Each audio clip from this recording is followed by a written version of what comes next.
Armstrong Pame, IAS of 2009 batch from Manipur Carder.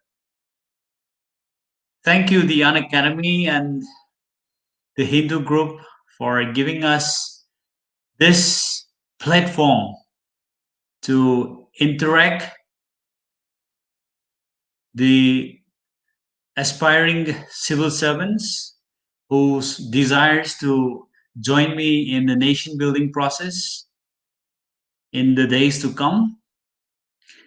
And with this little experience of over 10 to 11 years in the service, I hope the short time that we have today for interaction, I'll be able to inspire some of you, if not all of you, at least some of you, to work hard and to light up the flame that is within you to join the service to take our nation forward.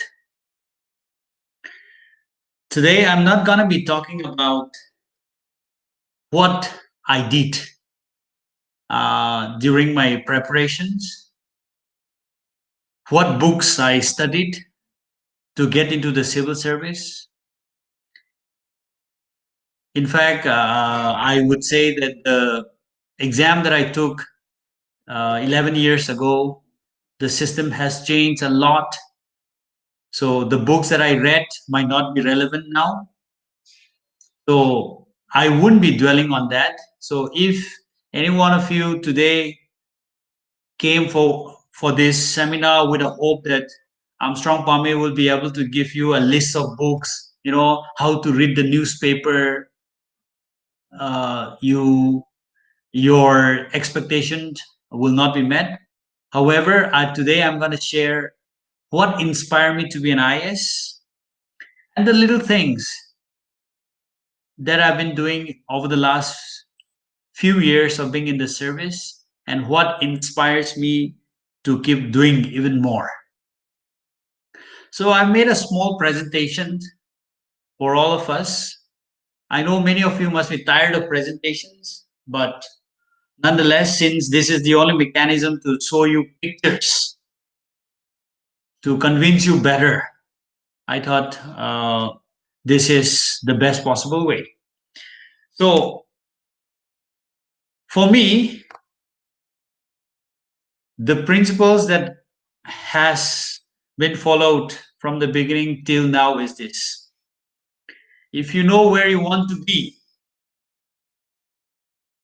and most importantly, why you want to be there, finding the way to get there isn't the toughest job. The toughest job is knowing the reason why you want to be there. For me, why I chose to be an IAS is very clear right from the time I was in the third standard. I grew up from a place like this. If you see on the left hand side picture, this was when I was an SDM way back in 2012. I used to walk on foot as a child, and as I grew up, people continue to still walk on foot. And yes, let me admit the fact that till today, people still do walk on foot from villages to villages and from village to the district headquarters. So if you can identify me, the first guy with a stick, that's me. On the right hand side is me sharing food with the walkers. That was during the construction of the People's Road.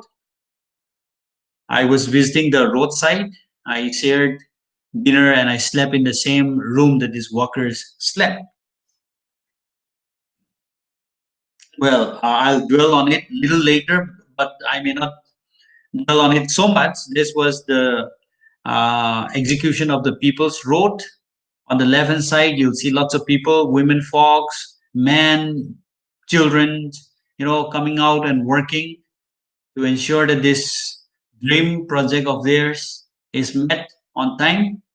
On the right hand side, if you see the celebration that we had after the road constructions, a village which never saw vehicle in the history of their village since the beginning of the world.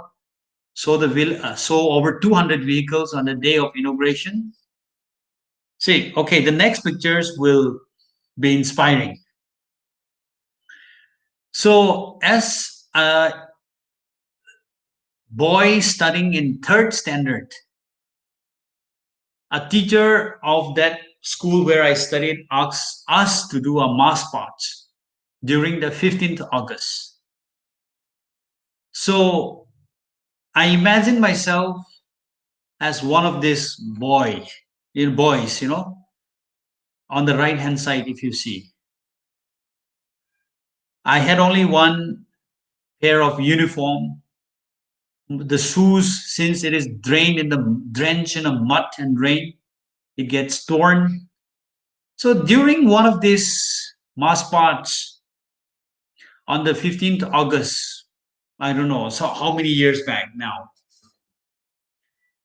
we were giving a salute to the deputy commissioner who was hoisting the flag. So I asked my teacher after the mass part, I asked, who is this person whom we are saluting? So my teacher answered me, he is the deputy commissioner of this district, under whom so many things can be done. So from that time onward, I knew what deputy commissioner, what an IAS officer actually is. Though never fully, I heard the name. I wanted to be him. I wanted to be someone who can bring changes. You know, villagers have to walk on foot like this. The reason why I want to be an IAS is very clear. If I can bring a little change in the lives of the people who experience similar hardships and troubles, who undergoes this pain on daily basis, if I can bring some changes in the lives of these people, why not? I become one. Today, as a deputy commissioner, in 2017, as a deputy commissioner, I was able to take the salute from children. My dream came true. I wanted to enhance this ground to, even if it rains, I want to make it a dry ground so that the children can do mass parts and people can come and play even during the rain. So, friends, I'm telling you, I'm very excited to tell you that through various projects of the government, we are presently making a ground. And in the next, if everything goes all right, children during this 15 August, during this coming 15 August, will be able to walk on a dry ground. So for me, I knew what I wanted to become, that is an IAS officer. And the reason why I wanted to become was very clear. And that is how, irrespective of whatever hurdles that came my way, I gave my best because the reason was so clear. Why I want to be an IAS was so crystal clear, nothing could stop me. And God's grace has always been with me, and that is how today what I am. I am what I am today. So now, what are the opportunities available after being in the service? I know many of you aspires to be one. You may be wondering, what are the opportunities that will come your way? Some of you may think, I want to be powerful, I want to exercise power, I want to live in bungalow, this and that. You may have various reasons.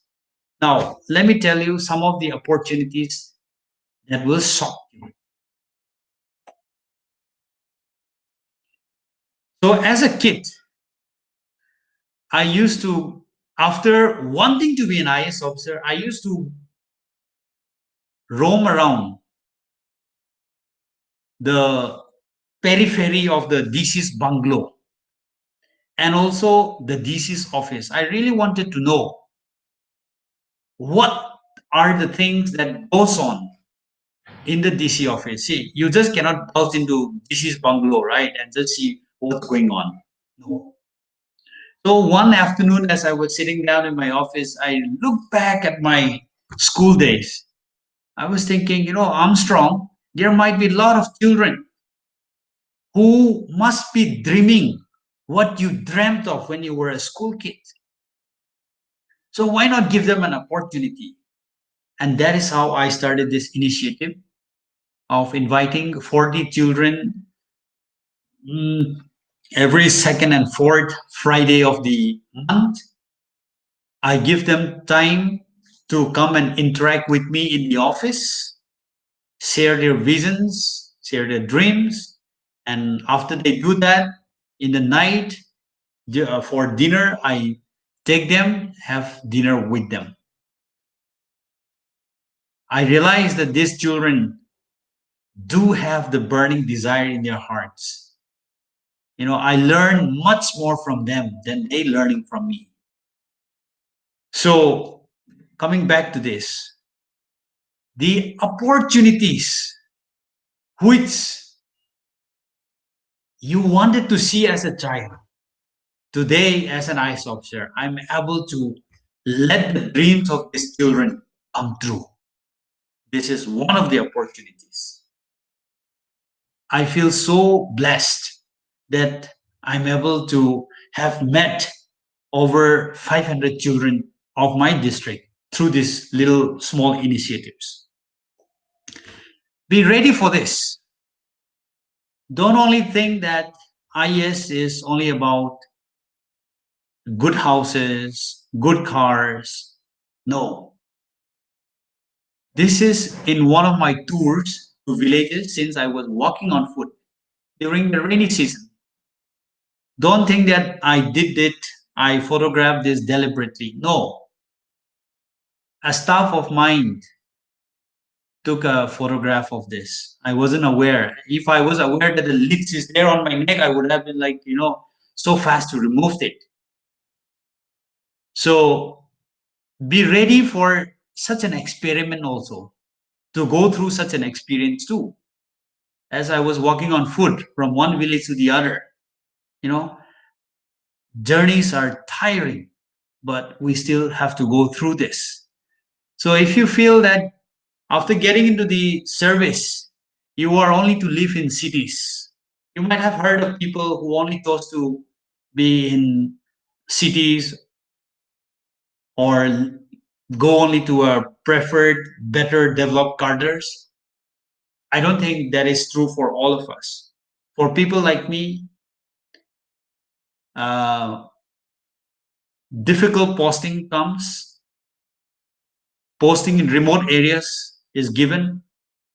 So I gladly accept them and I try to execute whatever responsibility is given to me to the best. Now, don't think that your life will end up in a village. No. Opportunities are given to you. Being in the IS, I can also tell you that opportunities are also unparalleled. Here, if you know this person, on the left hand side, I went for a talk show invited by Amitabh Ji. And also, if you see on the right hand side, this was in the World Economic Forum meeting. I'm sure you recognize this person, Jack Ma. So we were given a time to interact. If you can make out where I am, the guy with the red tie, I'm there interacting with him. And not only this, sometimes you get a stage in the world platform. This is Sheryl Sandberg hosting me at Davos World Economic Forum meeting. I was not a known guy there, though the party was hosted in my honor. When I came, I was just a small boy, small chap. The Europeans there, the Americans there, so huge. So before the party started, I just secure. First of all, the security guard said, "No, no, it's not yet time." And okay, I waited for 10 more minutes. Then I went inside. I mean, I, along with my wife, we were just standing in behind in the one corner, finding no space. There were too many people trying to interact with Sheryl Sandberg. All the cameras were focused in the front. So finally, Sheryl Sandberg called out, "Where is Armstrong? This is done in your honor." All the camera people were looking, "Where is Armstrong?" Finally, I said, "Okay," I raised my hand, "Here I am, Cheryl." Then they were surprised. All the camera had to turn backward. So I came front. So in this was in January 2019. Let me just read out. Firstly, Facebook is turning up the volume on the feel good stories from its community of 2 billion users. As an example, blah, blah, blah, blah. This relates to the nearest hospital, this and that. So this was published in Business Standard. So what I mean to say is that, being an IS officer, don't only think that you will also land up in a village life. No. Yes, you have your certain shares of difficulties posting, but you are also presented with an unparalleled opportunity. Now, what keeps me going and the desires that I continuously have in my heart, and what inspires me to do even better? I'll share with you some of the few examples which I encounter almost on daily basis, and why I love my dog. I'll give you an example of this. So the women here, just 31 years old, her husband passed away just, the time when she came, that was in 2017, I think December. She came to me 2 months after her husband passed away, leaving behind 4 children. So she came to me and start requesting, "Sir, I have 4 children to take care of. I want to take care of their education. Now my husband has died of cancer. What should I do?" I was also lost. What should I do? There is no readily available loan. The only thing that was available was the widow pension of 200 rupees per month. What good can she get out of that? There is one-time beneficiaries loan of, one-time beneficiary scheme of 20,000, but that takes time for widows. So trying to explore this possibility, I asked, "What can you do? What you want to do?" She said, "Sir, since I am from another district, but married, since my husband is from here, I have a good relationship with the shopkeepers there in my native place. There's lots of things, stuffs, which I can buy from there and resell it here." Okay, great. So I explored the possibility of getting her a mudra loan, which the government of India had launched through a bank. So I wrote to the bank manager, "Please give her a mudra loan of rupees 1 lakh. It was given the next day. She started this, and about 1 year later, 8 months later, when I called her up, she was all up in tears and saying, "Sir, today I'm able to admit all my children in good schools, able to buy them uniforms and books, and my business is flourishing, all thanks to you." You know, those are the opportunities to bring change, at least in her lives and the lives of her children, through a small effort. Next, these boys that you see with all boots, I used to wonder, as a child, We could never afford to buy a football. So we used to collect plastics and wrap around with us, with a thread and kick it as a football. So when I was the sports director, I said, Armstrong, you got to do something. There are so many more village kids who must be dreaming the same dream that you dream of, wanting to have a boot on their own, wanting to have football boot on their own, football on their own. So I said, okay, this passion is still there, especially with our children. So one day I call this Tata Trust. They are running a lot of programs in Manipur. So I invited some of them, had a detailed meeting on how to do this and how to go about. And after 3 months of continuous work, we were able to launch 30 grassroots football schools all across Manipur. Every school will have at least 50 children, 20, 35 boys, and 15 girls. They would be provided with uniforms, football kits, everything. My chief minister was the one who launched. And here on the left side picture, you'll see the trustee of the Tata Trust coming over for launching of these wonderful initiatives.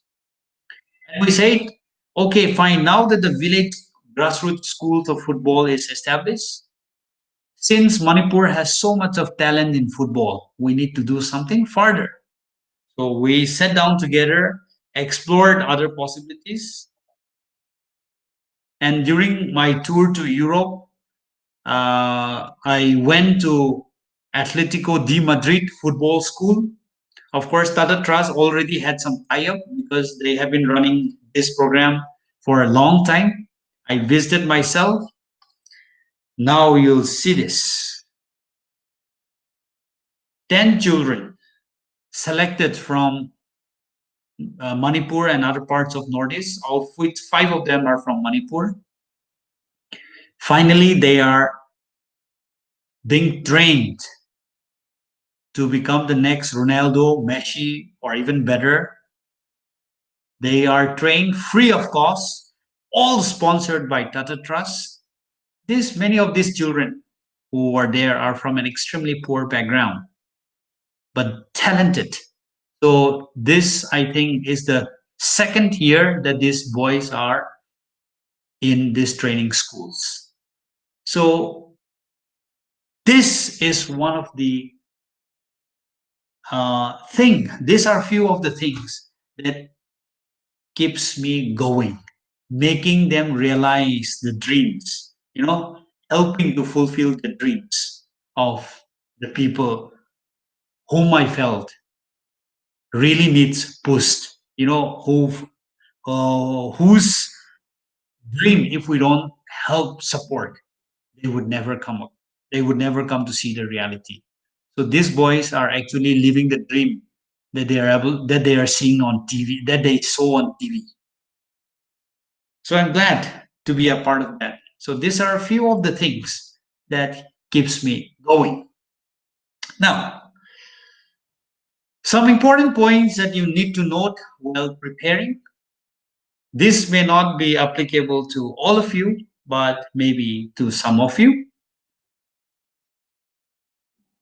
Now, when you are preparing for this exam, you stay focused no matter what happens. So, let me just give you an example. Since I wanted to be an IAS, I said, okay, after my 12th exam, despite scoring high marks in 12th, I said, okay, let me not go for engineering, let me not go for medical, let me straight away go and do my graduation. So I went to St. Stephen's College, did physics honors from there. Right after physics graduation, I enrolled myself for some of the coaching programs. There were lots of people saying this and that. Why don't you do this and that? I said, no, let me focus myself to becoming what I dreamt of. So I kept myself ready, totally immersed, totally focused on what I wanted to become and why I wanted to become. So with this focused being, already fixed, nothing could distract me further. Now, second thing, be ready to face disappointment. Though I grew up from a poor family background, my parents had given me the best possible education. So, in all of this school life, or even in college life, I had never failed so much. So, when I wrote my first prelims, I got through. When I wrote my mains, I was quite sure I'm gonna get through. So, when the mains result came, my roll number was not there. So I was thinking, how can I fail? I was so disappointed, went and completely shave off my hair, like seeing yourself disappointed for the first time. I said, is life over for me? Am I never gonna make it? So I consoled myself, Armstrong, you have dedicated yourself towards becoming an IAS officer. You should be patient. You have to be able to take disappointment. Maybe this is teaching you that even if you get into the service, there will be lots of times when you face disappointment in service. So I consoled myself, went back to study. In my second attempt, I was quite sure since the exam went very well. I said, okay, you're surely gonna make it. I was less, I fell short by about 5 marks to get into the IS. I got into the revenue service. I think, what is this? You have given your best, this and that. I was quite disappointed. The result came on Friday. I was very disappointed. Slept for the whole day. Saturday, I woke up, start preparing for the prelims. That was to happen on Sunday. So I went and gave my prelims again. So, folks, so in the third attempt, yes, I made it to where I am today. So be ready to face disappointment when you write this exam. And also, folks, it is also important. How many years of your life are you willing to give this exam for? Of course, there are people who got through after, 10 years of preparation or even 6, 7 years of preparation. I was quite sure that, I started preparing at the age of 21. So I was saying to myself that Armstrong, you have to be ready to give it at least 4 to 5 years to get through this exam. So I fixed myself also a target. So God's grace, I got it in my third attempt. So I was able to make it in the first 3 years of my trying. So you also, I think, needs to keep this fix, and this dedicated number of years, you have to really, really, really give your best. Now, the last point, when you are preparing, it's not so important to have second option. You want to be in this service, to get through this civil service means you actually have to get through this. I did not join any of the MSc programs. I cracked the IAT exams, jam this and that to join, my MSc MTech program. No, I did not go there. People were saying you can continue other working here. You can try bank exam. Other things they were telling me, but I said no. At least this 3 to 5 years, let me concentrate on nothing else. No second option. Do or die. Let me give my best. That was what I committed myself. So I do not have second option when I was preparing for this exam. I don't know if it applies to you, but it was so true for me. Since I did not have any second option, whenever I am demotivated, staying in Delhi on the fifth floor of the building because the rent was the cheapest, sitting in an iron chair because I did not have money to buy a better chair. I did not have AC, I did not have cooler, I just had fan. Sitting under that hot sun, and studying, sweating, waking up early in the morning, staying late till morning.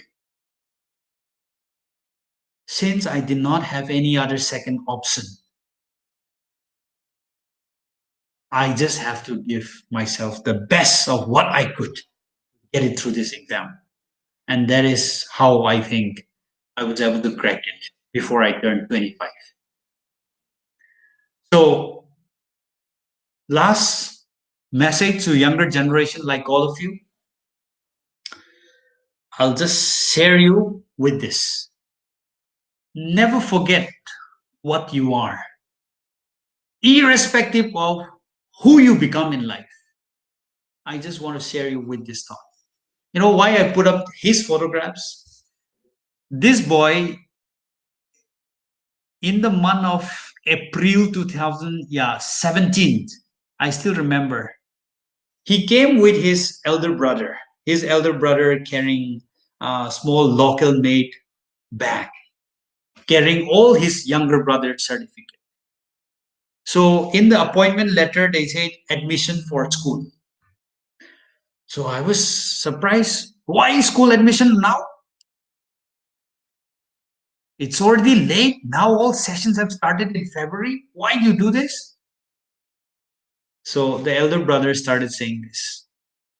Sir, we are orphaned. Our parents passed away. My dad passed away in 2004. My mom passed away in 2012, leaving three of us behind. Now, this younger brother of mine wants to continue studying, but he has finished class 8 from this government school, and there is no more class 9. We tried our best to get into other schools, but all admissions are full. So what should we do? We don't have money to go and admit my brother in the private schools. That's why we came to you as a last option. So I was thinking, talking to myself, yes, I'm strong. Yes, you are blessed with the parents, but I also went through hardships, difficulties. I remember myself putting in his shoes, on that day.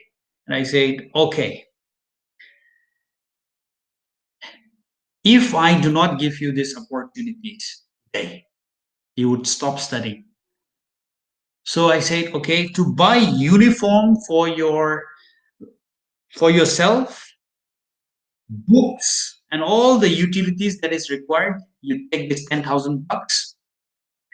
You go to one residential school, you can join there for free. I'm gonna tell this the teachers, the government residential school.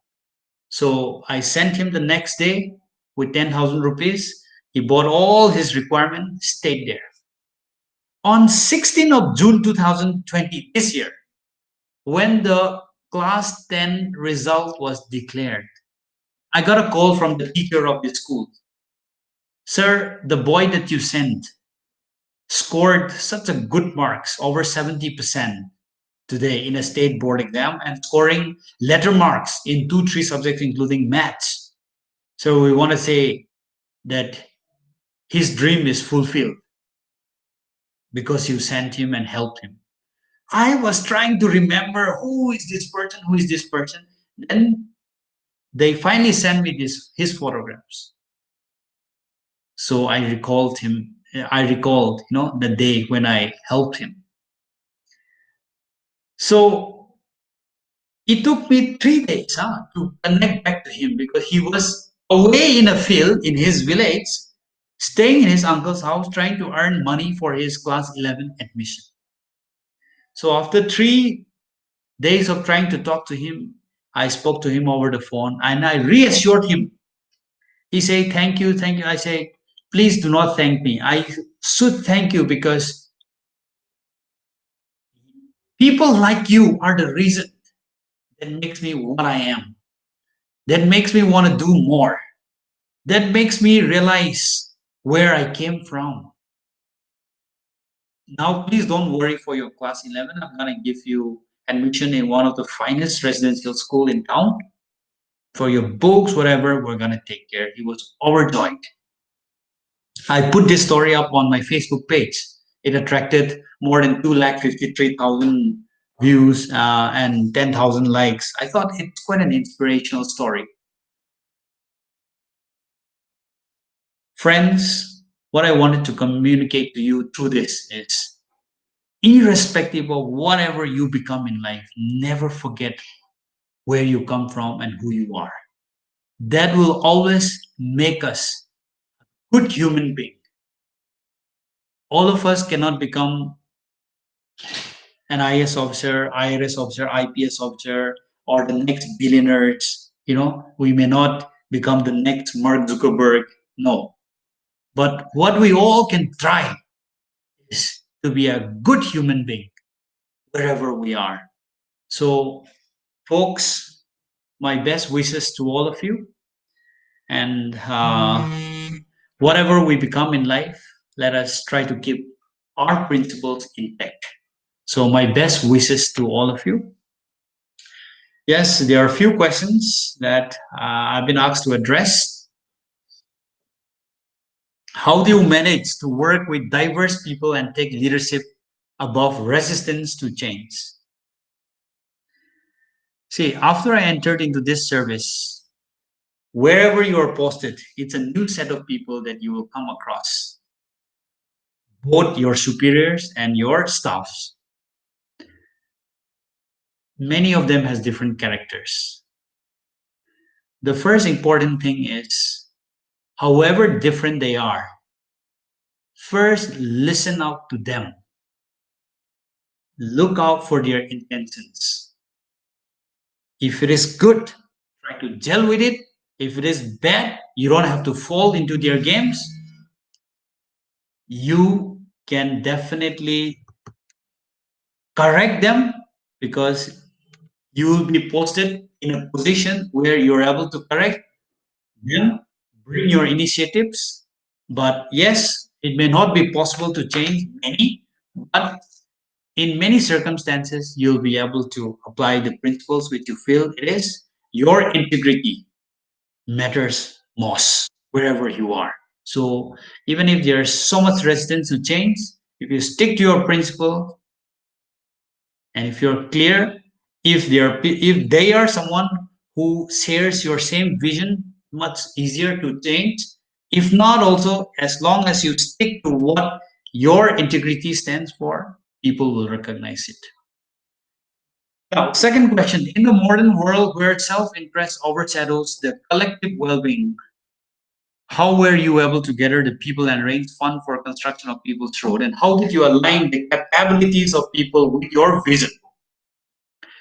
See, the People's Road, lots of people credits me for this. No, it is the people of that area who wanted this road. First of all, I was able to initiate this because it was the people who needed it. I first went and consulted them, interacted with them. What is it that you need? They say, we want the road. Okay, how do we do? They said, we're going to contribute whatever we can. One 92-year-old man stood up and said, I'm going to give my 5 months' salary because he gets an old age pension of 200 rupees each. So 5 months' salary came to 1,000 bucks. That is where it all started. First, align the vision that you have with the people. Vision. The rest becomes a history. It's so easy to get it done. Second thing, no string attached. When you do something for the public, don't think of, getting a side advantage for yourself. When I was doing this road was not even leading to my village. Had I been doing the road that was going to my village, people would have said, "Oh, he is doing it for his own." You know, no, this road was much more important than going to my village because it's gonna connect the rest of my district with the road coming from Assam and Nagaland, and that is why people were so much easier to align with me. Now, second thing, uh, it has to start with you. When we started this road project, I contributed, my family contributed, even my mother, who were getting a pension of 5,000 rupees from my dad's pension, she contributed. It has to start with you. You cannot expect public to come and start, when you are staying idle. Just 2 days back, we were able to raise 23 lakhs for buying TrueNet machines. My minister contributed, I contributed my some amount. The public came forward. Though the government was giving a TrueNet machine for COVID-19 testing, people say, "Oh, we need more, so we're gonna give." In 24 hours, we were able to get 23 lakhs for my district, all contributed by the public. It has to start with you. Now, what are the challenges you face in the initial years of posting? Well, in the initial years of posting, I think the initial years of posting were the best time because you are not so concerned of what may come next. You are young. You want to explore what the service can give you. As an SDM, I was able to tour so freely without security. I would pick up a doctor from the PhD and say, "Okay, let's just go tour. I'll buy you medicine, this, and let's go and distribute to villagers." you know I wouldn't say that these challenges are there, but yes, challenges are there, but the deal for you to do so much is far greater than all these challenges. Yes, challenges like no proper house, no good vehicle, this and that, but these are part of life you chose to enter.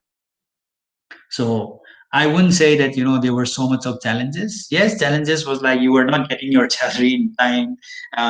Because some administrative work were not complete. You were young, so you could not wait. Those are small things. Now I look back and I just laugh over it. So I don't think it is challenges that you face. And then how to handle stress and uncertainty that comes with a job. Friends, yes, stress will come, uncertainty is there. I do not have medicine on how to treat it, but so far in my last 12 years of service,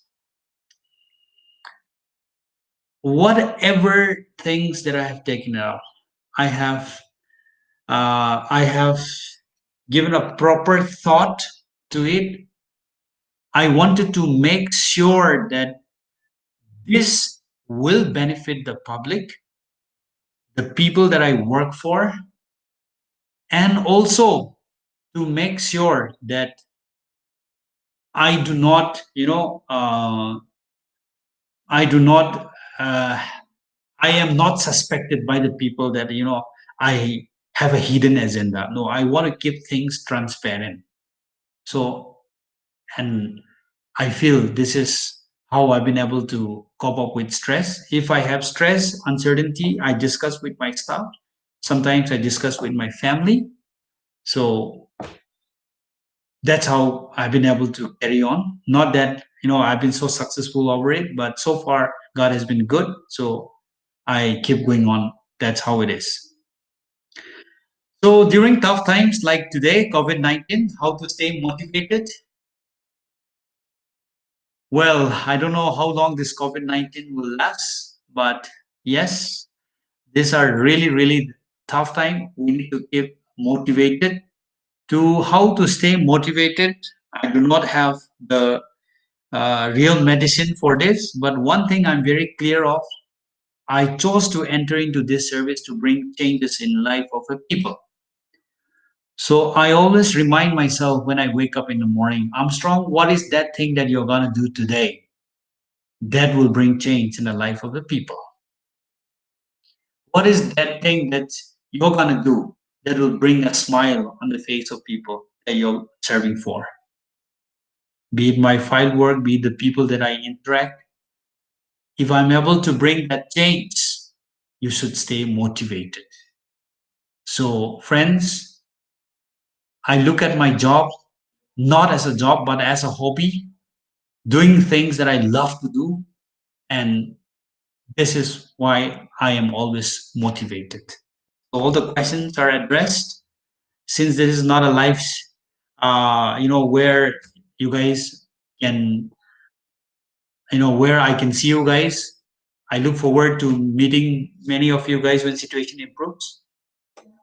So my last point to all of you is be all you can be all you can be, and enable others to be all that they can be.